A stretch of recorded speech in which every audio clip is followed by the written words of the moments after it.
तहसील कार्यालयात सर्वसामान्य नागरिकांच्या कामांना विलंब होत असल्याने भाजपचे नेते शरद म्हात्रे यांनी आज तहसील कार्यालयात अधिकाऱ्यांसोबत चर्चा केली। तसेच त्यांना या चुका सुधारण्याच्या सूचना देखील दिल्या।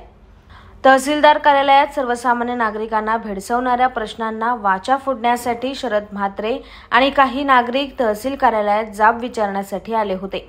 यावेळी तहसील कार्यालयात सुरू असलेल्या चुकीच्या कामाबाबत त्यांनी प्रश्न उपस्थित केले। सर्वसामान्य नागरिकांच्या कामांकडे लक्ष देण्याच्या सूचना यावेळी म्हात्रे यांनी दिल्या। अधिकाऱ्यांसह सर्वच कर्मचाऱ्यांचे कार्यालयीन वेळ निश्चित करून त्या कार्यालयीन वेळेत नागरिकांची कामे जलद गतीने व्हावी एवढी माफक अपेक्षा म्हात्रे यांनी व्यक्त केली। यावेळी तहसीलदार अमित पुरी यांनी देखील शिष्टमंडळाबरोबर चर्चा करत सर्वसामान्य नागरिकांच्या समस्या भेडसावत आहेत त्या समस्यांचा लवकरात लवकर निपटारा करून नागरिकांना त्रास होणार नाही याची दक्षता बाळगली जाईल असे स्पष्ट केले।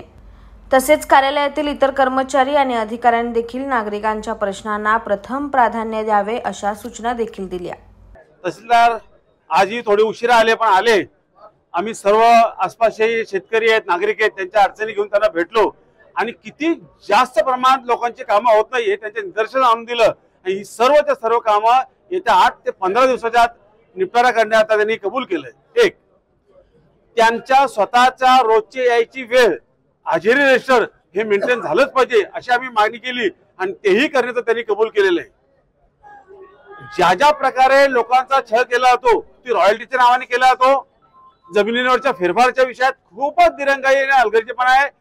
या सर्व विषयातले आता हा जो भ्रष्टाचार आहे हा बंद करायच्या दिशेने त्यांना एक प्रकारचा दम देण्यात आलेला आहे आणि नागरिकांना आणि तिथे आम्ही जमलो होतो त्या सर्वांनी ठरवलंय यापुढे यांना पैसे द्यायचा, यांचा हा जो भ्रष्टाचार यांचा धंदा आहे हा बंद करायचा आणि प्रशासनाच्या ह्या मनमानी आणि हा जो का अनावधी कारभार आहे या विरोधातला लढा या आजपासून सुरू करायचा असं आम्ही ठरवलेलं आहे।